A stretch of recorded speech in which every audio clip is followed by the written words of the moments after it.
you a different era of history to research. And the question is, what impact did your era have on the modern world? So Sarah, your group has the ancient Greeks. Ravi, you've got the Romans. And Danny's group gets, yes, a bit of a challenge for you. You get the Middle Ages. Some even call it the Dark Ages. Boring. See how you get on. Yes, miss. So, Serene, yes, you get the Renaissance.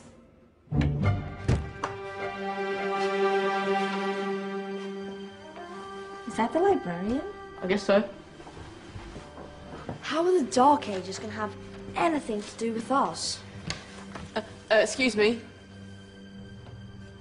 Sorry to bother you. What do you want? We need to find out what impact the Dark Ages had on the modern world. Never was a period of history so poorly named. Don't touch. It's priceless. And I suppose someone's been filling your head with the usual nonsense, eh? 1,000 wasted years. A black hole in history, am I right? Yeah, sort of. You see, it's always the same. You assume it was all mud, disease, death and destruction, with marauding mobs of barbarians ripping down the good of former civilizations, burning and plundering as they went, nothing of any worth invented either, eh? Oh, no. Go on, Beofrey. Sorry to bother you. Come on, it's probably not worth it. Everyone knows that the Greeks and Romans invented everything anyway. Oh, did they now? And you're sure about that, are you? You know, I might just have something for you. You seem to be up to the task. I suppose I could... Follow me. I've got just the book for you.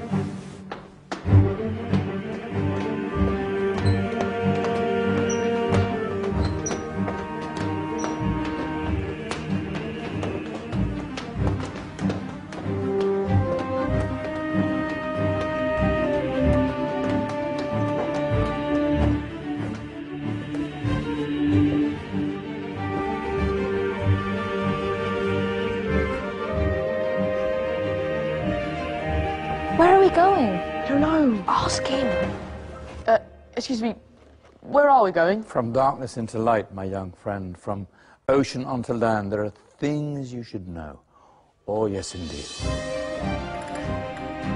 Yes, indeed.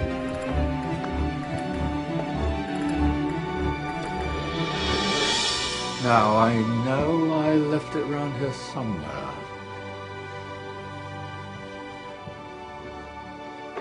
Ah, here it is. Now, take a look. If you dare.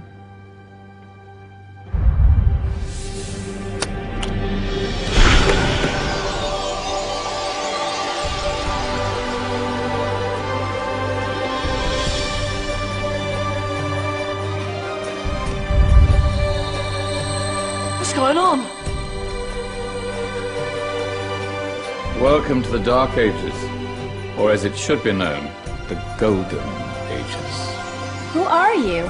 I am Al-Jazari, engineer and ingenious inventor. I thought you said this was the Dark Ages. It doesn't look very... dark.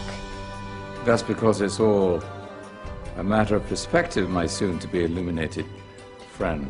Of course, there are parts of the world that weren't dark at all, but in a civilization that stretched from Spain to China, the golden rays of discovery and invention shone over everything. What civilization? The Muslim civilization, my young friend.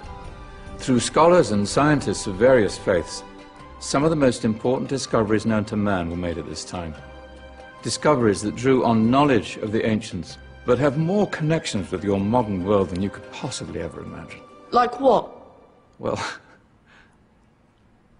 all sorts of things. I've got to get a picture of this. I knew it was a good idea. Who are you? Allow me to introduce Ibn al-Haytham, a great scientist whose ideas led to the invention of the camera. You invented the camera?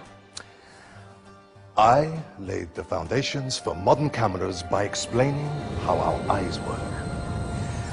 I found a way of projecting an image onto another surface through a small hole in a dark room, later called camera obscura. Think of all the things that evolved from this discovery. Cameras, cinema, all share the same principle. Cool.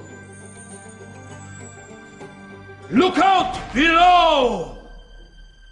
Who's that? That's my good friend, Abbas ibn Farnas, who gazed up to the heavens, passionate in his belief that man could fly. Whoa. Indeed, he dared to dream about flying 1,000 years before the Wright brothers. Do you know you all take your jet-setting holidays for granted, so it only seems fair to remember Abbas ibn Farnas? Stand by. I'm ready for takeoff.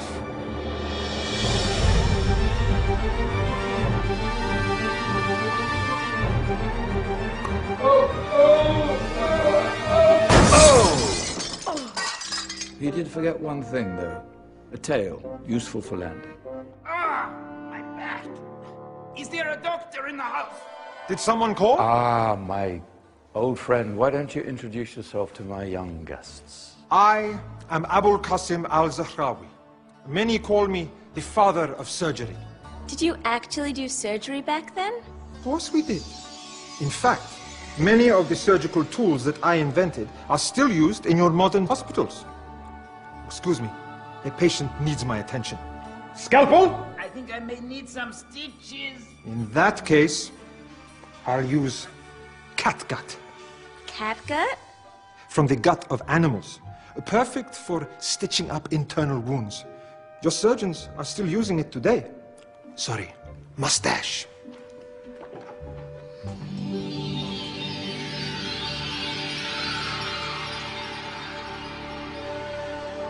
Who's she? That's Maryam al-Astrolabi. One of the many brilliant women of her time. She made sophisticated astrolabes. Astro what? Astrolabes. They show the sky and the stars on a small flat plate you can hold in your hand. Think of them as ancient calculating or timekeeping devices. Today you have your watch, your compass, satellite navigation, helping people and explorers travel the world. Science at its brilliant best. And all these things were developed during the Golden Ages. And that's just the tip of the iceberg. There were thousands of other inventions covering all areas of life, and in the years that followed, their influence spread across the whole of medieval Europe. So you see, it wasn't so dark after all. What about you? Me? What did you invent? Well, I don't want to be big-headed, but I made some groundbreaking advances in engineering. I suppose my most significant discovery converted rotary motion into linear motion using a crank and connecting rod. It's essential in pumps and engines. In fact, I've no idea how the Industrial Revolution could have happened hundreds of years later without such a device. Not that I ever get the credit I deserve. But my crowning glory was my amazing time-telling machine. My legendary elephant clock.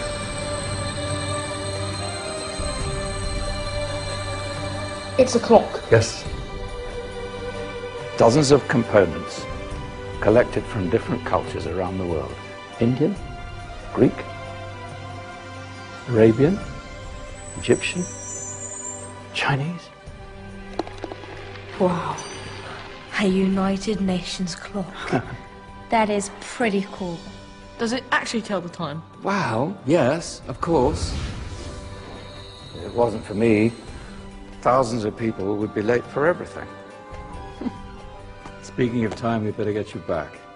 And remember, Spread the word.